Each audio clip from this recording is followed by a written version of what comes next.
And this is the famous idea of the good beyond being. Mm-hmm. And if you think about this now, what does it mean to have access to this if it's not the access of a thought?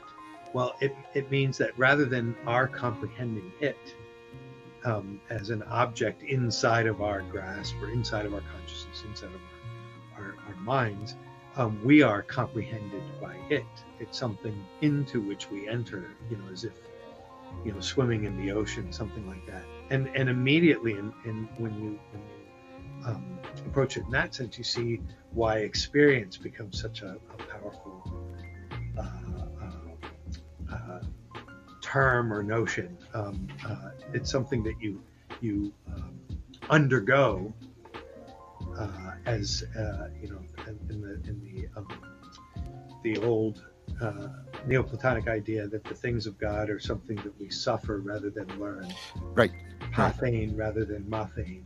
Yeah. It's an experience that comes over us.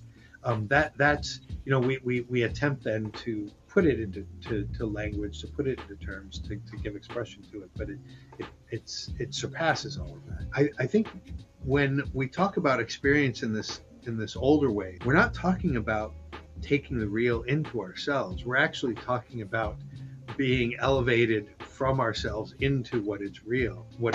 So there's a radically ecstatic Yes. Dimension to that.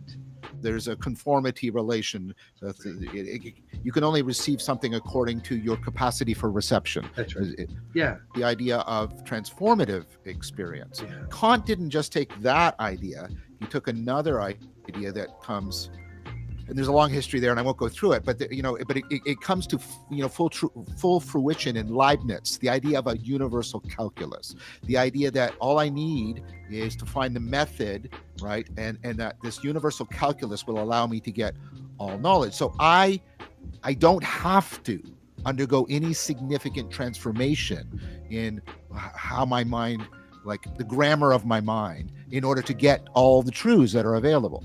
And of course, that's the piece that gets lost out of, right, the ancient tradition. The ancient tradition says, yes, there's conformity, but you can transform, so you're capable of conformity that you aren't currently capable of. Yeah. And this is what you're referring to with the ecstatic notion. Absolutely. Here.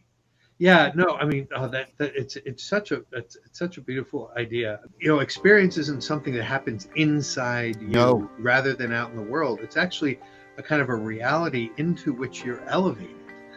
You're carried up into an experience, and that gives it a kind of you might say objectivity, if you want to use that language, that is that's missing from the Kantian and modern notion. So it does also enter into you, but it enters into you. One way to put this is it enters into you only to the extent that what is in you has come outside. So there's a dual dimension. Your capacities have been expanded. I mean, that would be a way of putting it. So this kind of requires two things that are missing from that sort of Kantian tradition. One was the transformative experience, but the other is the idea of non-propositional kinds of knowing, a kind of knowing that works by. I often use the language of reciprocal opening. I open to the world opens to me, and it's very much like love, which is also often equated with this kind of knowing. You know what it's like when you love someone. Right. It's of course not just forming a bunch of beliefs about them, and it's not just getting skills about them. You have to undergo a significant transformation in your whole, first of all, orientation, which is kind of like all the kind of perspectives and states of mind and states of consciousness you are willing to enter into around this person, because they have to be open to how the person transcends your grasp. And then that takes you more deeply into the participatory knowing. You know them in a way that becomes inseparable from how you know yourself, because one of the ways in which you know them is how yourself is transformed by encountering how they are radically other than you in an important way. Absolutely. I mean, this idea, think about, so here's another idea from Aquinas. He says that in love, you conform yourself to the beloved. Yes. And that's what transformation really means. Yes. Your form is elevated up. So, I mean, what's fascinating about that is how can he say that and also say that whatever is received in the mode of the recipient? I mean, here it seems to be the recipient is actually transformed into the mode of what is received. Yeah, and so that actually, there's a kind of an ontological change that occurs that allows the proper union to take place. Yeah. I mean, there's a kind of, I talk a lot, as you know, about relevance realization, and relevance realization is how import, how we take things in, right? And but it's really like what I call transjective. It's really about how we're fitted to the world. Mm-hmm. So it's not in us and it's not in the world. It's like, and this is where maybe we could bring in Desmond at some point. It's deeply between. It's deeply between. What I find interesting about Desmond is he says that's a good place to look for God, is in that between. We'll come back to that. You begin to understand yourself better. Yes. You're able to see yourself precisely as someone who is being looked at by another. So, I mean, notice that's actually quite a complex spiritual act if you think about it. I'm not just thinking about the other in relation to myself, and from the perspective of myself, I am now actually able so far to transcend myself that I can now look at myself from the perspective of the other.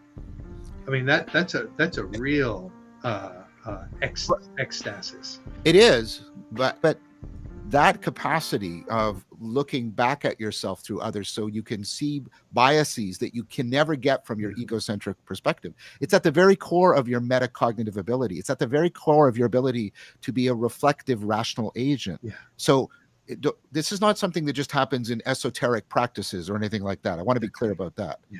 Yeah. I mean, in a way, once you see, I mean, this experience of falling in love, you realize that actually just establishes the analogy that illuminates every single act of consciousness at all. I mean, even just picking up a can of water to drink it. There's actually, I'm being informed and taken out of myself by something that is genuinely other than me. And so far, I mean, these things are everywhere analogous. Right. Oh, so many threads. There's a technical term from dynamical systems, criticality, that point where you're riding right between those two. And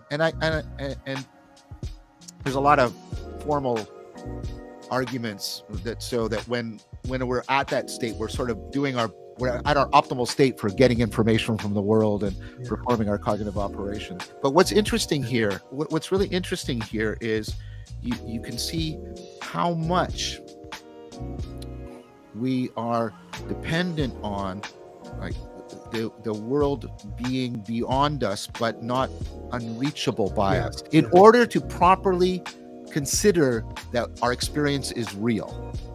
Michael Polanyi, I don't know. Of course, and I do a lot. And Esther Lightcap-Meek and Contact with Reality. His notion of what it means to have a contact with reality is to have intimations of inexhaustibleness. Right. I mean, which is exactly that. Or to put it in the oldest language of Heraclitus, expecting the unexpected.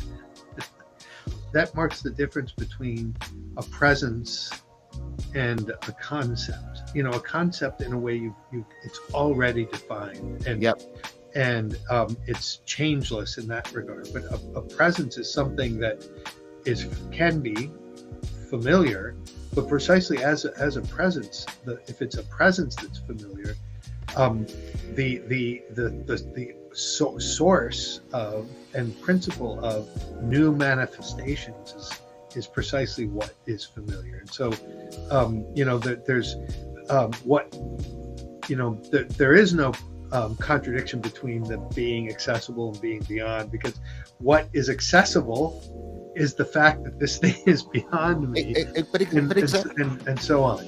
But that's exactly right. I mean, and this is what I meant earlier when I said, realness is a comparative, right? Nice. And this lines up with sort of meaning in life. People often say that they want to be connected to something larger than themselves.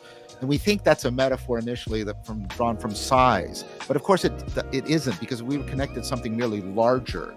That doesn't. So it's a better way to think of it, I would suggest, is this: when you're in a dream, you're in this smaller world, and within that world it seems real to you. But when you wake up or the light goes on, and here's the waking up and enlightenment metaphors. There's a wider world from which you can see the limitations and the biases and the self-deception in the smaller world. And that's what gives you the sense of realness. Realness is always a comparator. This is more real than that. This is less real than that.